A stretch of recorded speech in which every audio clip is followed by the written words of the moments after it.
Hi everyone, welcome back to Lifting the Lamp. I'm Frater Eleftheria, and tonight I'm going to be sharing some more of my personal experiences with you, spiritual experiences I've had. This time I'm going to be talking about astral projection and some of the successful experiments that I have made in projecting my astral body and how I did it and what some of the things that I encountered were. So I first got interested in astral projection when I was much younger, like a teenager, maybe in my early 20s. And I experimented a little bit with it, didn't have too much success. I had a couple of successful astral traveling experiences, but they were in the context of lucid dreaming for the most part. And I've detailed those experiences in one of my previous videos, which I can link in the description below. But for the most part, I didn't really get very far. I found trying to astral project very difficult. Took a lot of concentration, a lot of time spent laying in bed, with little to no result. And so I kind of went off it for a while. And then when I joined the AA and I was working my way through the tasks of the grades, there's some stuff there in the AA curriculum to do with rising through the planes and also projecting the astral body, or the body of light as it's called in the AA system. So in about 2018, I did a few more experiments, and this time I had quite a lot of success. So I was largely using the technique in Liber O, and so I'm going to tell you tonight about how I did the exercise of rising through the planes and how I did another successful astral projection exercise after that. So all of my astral travel experiences or exercises that I did as part of my work in the AA really had one thing in common, and that was that in order to master the technique of astral projection, I applied the principle of fake it till you make it. So I'd had a few, to explain what that means, I'd had a few kind of experiences of my physical body disconnecting from my astral body before. As I explained with my video on my lucid dreaming experiences, goes into that a little bit, but also just randomly. I remember once when I was younger, maybe a teenager, I was sleeping at one stage, and I was half asleep, and I felt like a phantom limb of my leg stretching out, and then a few seconds later my physical leg actually involuntarily stretched out in exactly the same way. So I kind of knew what to look for in feeling and sensing the astral body, and I felt like some of my earlier experiments, I was really trying too hard to kind of recreate that very specific experience of feeling that phantom body, and I wasn't getting very far at all. Whereas what I sort of did when I revisited astral projection in the AA was that I kind of gave myself permission to maybe just imagine things and imagine that I was projecting myself, if that's what I had to do to start off with. And this actually kind of eased me into the more advanced kind of deeper levels of getting into astral projection. And the reason that I was able to do that was because, well, first of all, the world of the imagination is very closely related to the astral world. This is something that is well understood in the Gnostic movement, for example, the modern Gnostic movement. And so already, kind of by imagining things, you're already stimulating the astral levels of your own being to an extent.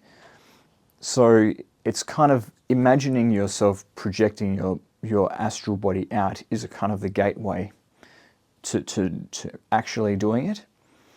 And then the other thing as well is that by imagining the experience, you're kind of familiarizing yourself with what it feels like to do that, to project the astral body.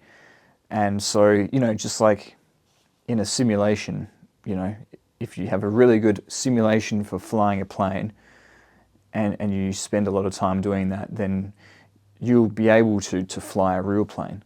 And they've done studies that prove that. So if you visualize yourself being able to do things, you'll quickly learn how to do them, even if you're not actually doing them at first. But when it comes to astral projection, the line between you just imagining something in your own consciousness and actually doing it gets very, very blurry. And so the real test of being able to astrally project well is being able to hold your concentration and really stay with the exercise and go more deeply into it. So that's what I kind of was working towards doing in the rising of the planes and in another astral travel experience that I had. So I'll explain my experience of rising through the planes first. This is one of the tasks of the grades of the AA, the Argentium Astrum. It's where you become accustomed or acclimatized to your astral body, which is called the body of light in that particular system. You kind of get a feel for it. You can do exercises to strengthen it, such as the circulation of the body of light.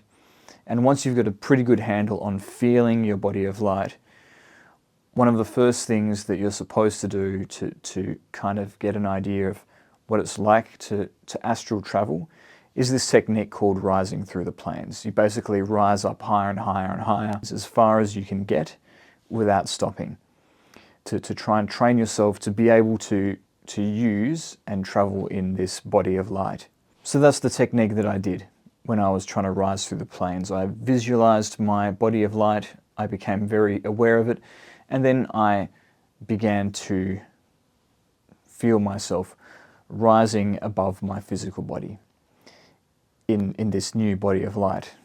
And the first time that I did it, I kind of saw myself, well, I saw beneath me the ground getting more distant and zooming out from the world and going through the solar system.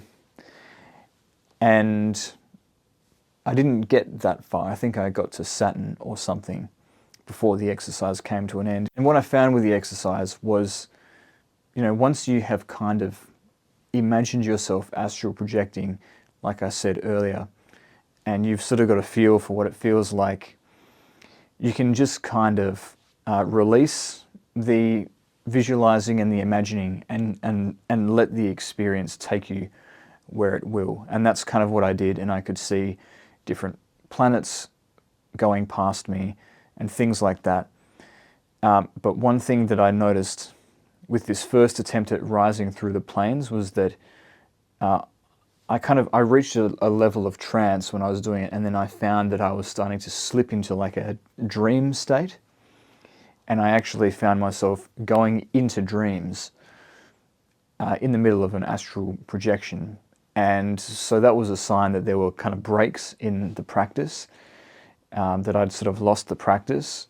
I would dream about being in a situation that was very mundane and unrelated to what I was supposed to be doing. And then there was another dream that I had where I actually saw myself, I saw my own astral body, like from an outsider's perspective, doing the exercise, and I knew then that I'd slipped into a dream. So once you cross that threshold, and you've sort of given into the fatigue that the practice can bring on and drifted off to sleep, you've kind of lost the practice. So I had to redo the practice again to see if I could have better luck next time. My next attempt at rising through the planes was much more successful.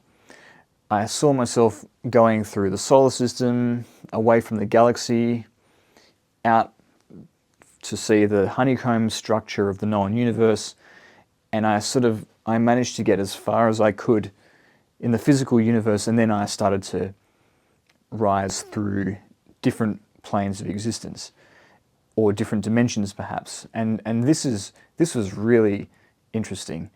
I got some very interesting kind of visuals as I was doing this, saw some very weird and wonderful realms as I did this. And I tried to describe them as best I could in my journal. I'll read some of the descriptions to you. A white void filled with giant purpley white drape type formations of like a silky fabric looking stuff that was billowing in the void and sort of hung in the void like, as I describe it, coloured dye suspended in water. This was a very positive kind of dimension, very, very peaceful dimension, very pleasant. Another place I moved through was a dimly lit flat landscape in deep violet with geometric yet asymmetrical structures rising up from the flat landscape, and the outlines of the structures were in neon colouring. Another realm that I moved through was like moving through a metallic tunnel full of curved seams, like an extraterrestrial structure. And then another realm that I moved through was a series of multicoloured star-like dots suspended in a grey space. Another one I described as a grey-green realm full of what looked like giant jellyfish suspended in midair.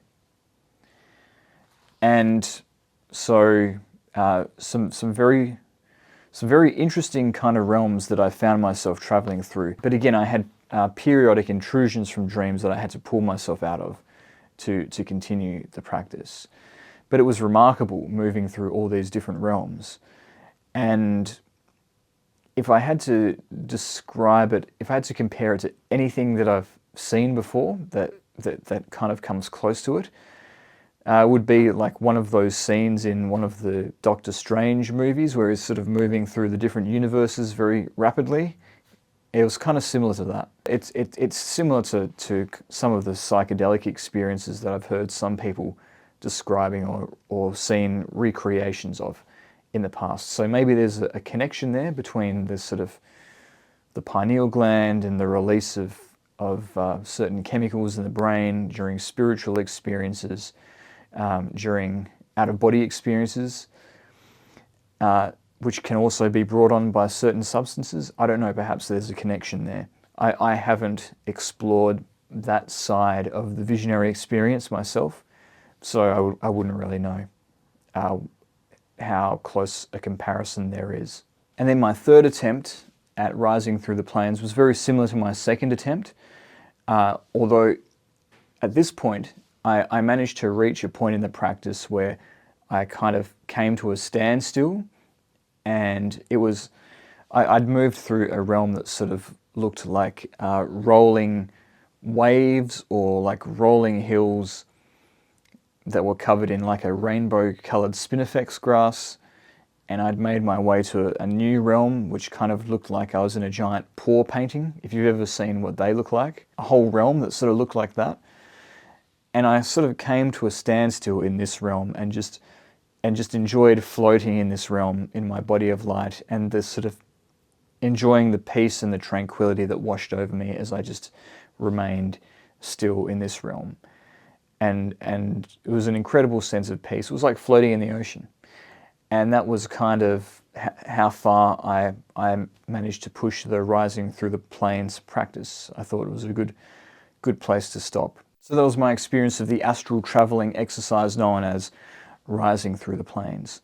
There was another significant astral travel experience that I had during 2018, which is what I want to tell you about next. So this one isn't me floating off into space. This is me getting into my astral body, projecting my astral body, and then having a bit of fun with it, traveling around and seeing what I can see and do. So on my birthday, around that, earlier in that year, I think it must have been, I got a coupon for a float tank, which I still hadn't used. It was about to expire, and I had some time off. So I decided that I would take a visit to a local float tank and float in some saline water and see if I can use that as an opportunity to project my astral body. Sensory deprivation is very good for encouraging the separation of the astral body from the physical body, as is being suspended or floating like you do in a float tank. So I wanted to take full advantage of this opportunity. So I arrived at the float tank and I got in the tank, and for about 5 minutes or so they just had some sort of ambient track playing, and then it went quiet and I began my astral travel experiment. I began with some yogic breaths to get myself in the mood, to slow my breathing down, slow my heart rate down, get myself into a relaxed state. And then I began to visualize my body of light intersecting with my physical body, really becoming familiar with my body of light, and then putting my consciousness deliberately in the body of light rather than my physical body, and then feeling the body of light rising up from the tank. At first in the practice, there were a few times where I almost lost the practice. I could feel myself sort of losing concentration. I just pulled myself back in and resumed the level of concentration that I needed to maintain the practice. And I felt myself, and I could kind of sense myself rising up above the earth, above the blue sphere of the earth. And I started to pay attention to what that felt like. One thing that I did notice was it wasn't how I thought astral projection would be, where you sort of lose all awareness of the physical and you're just a ghost floating around.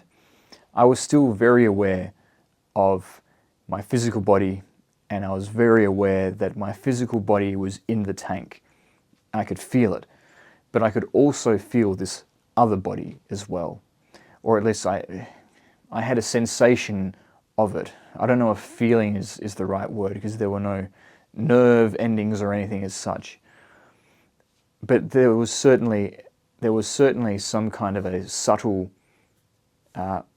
form that my consciousness was occupying, simultaneously aware of my physical body. And I guess the easiest way to describe it would be like,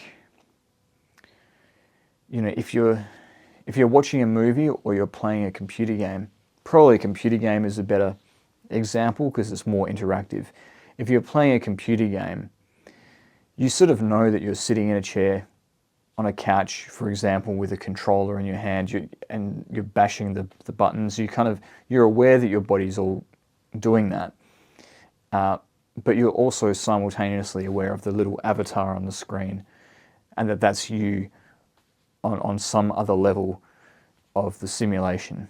And so you're kind of simultaneously aware of both things. And so that's kind of what it was in this case. And then, of course, if you get really immersed in something like a computer game or a movie, you do start to forget your physical body, and there is only the thing that you're focused on. And that's sort of what it started to become at a certain point when the astral traveling experience became deep enough.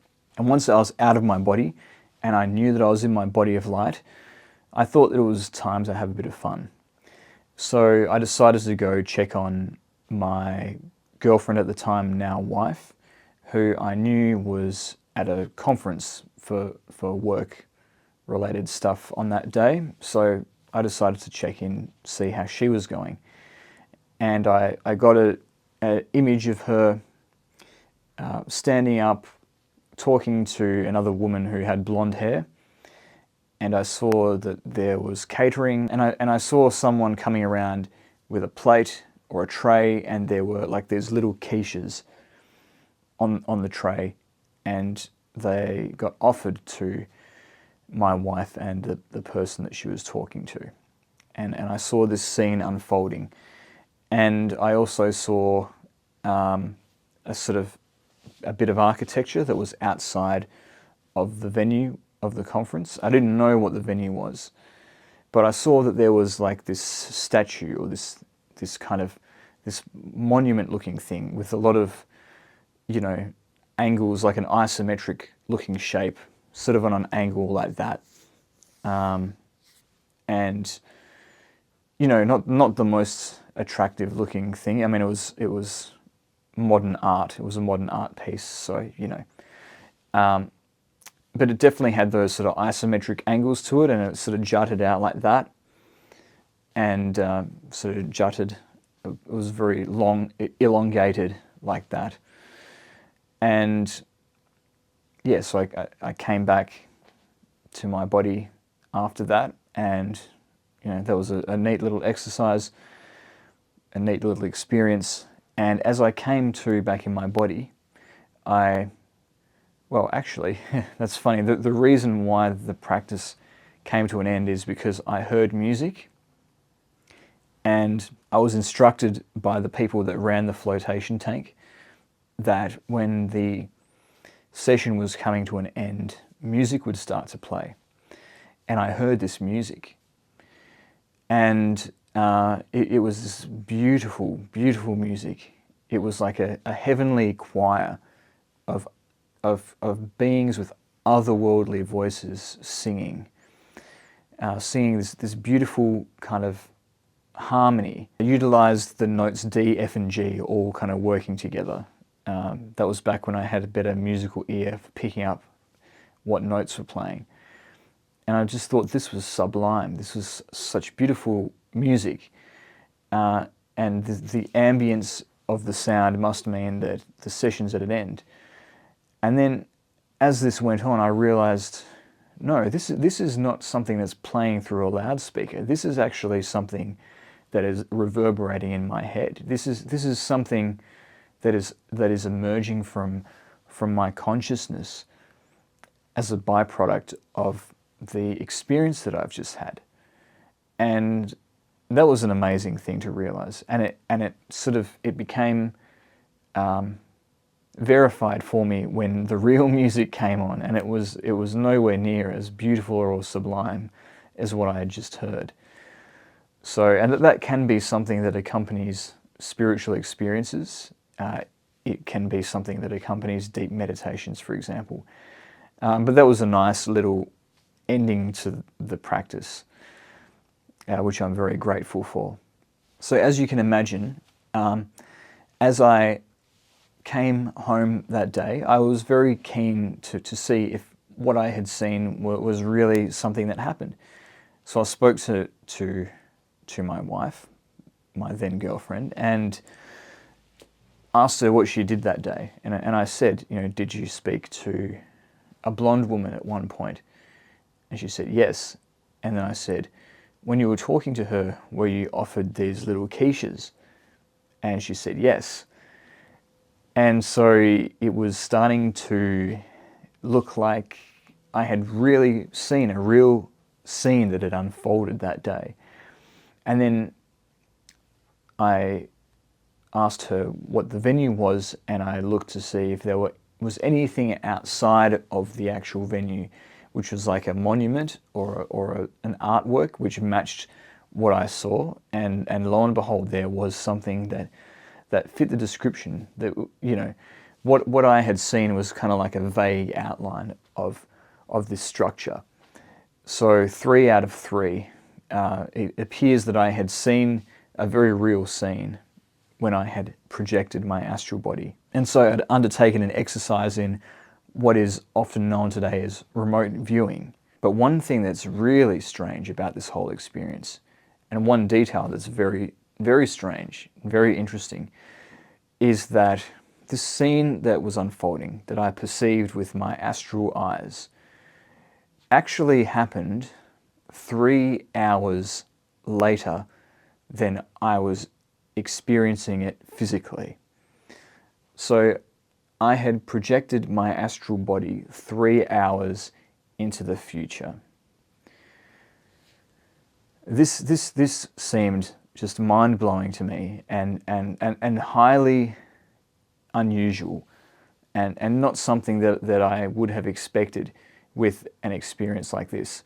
But after reading some of Crowley's journals and looking more into astral travel, I realized it's actually quite common for people to find themselves in a different time to when they projected.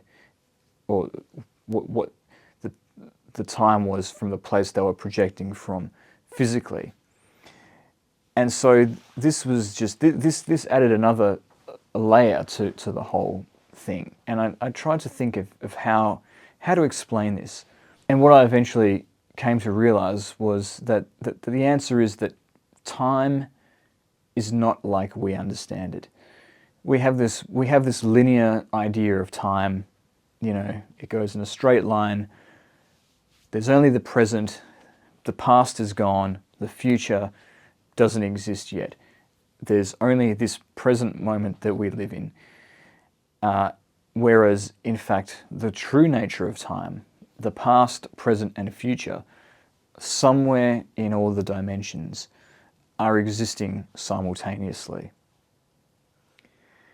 That sounds like something out of science fiction or fantasy, but physicists actually describe time in this way.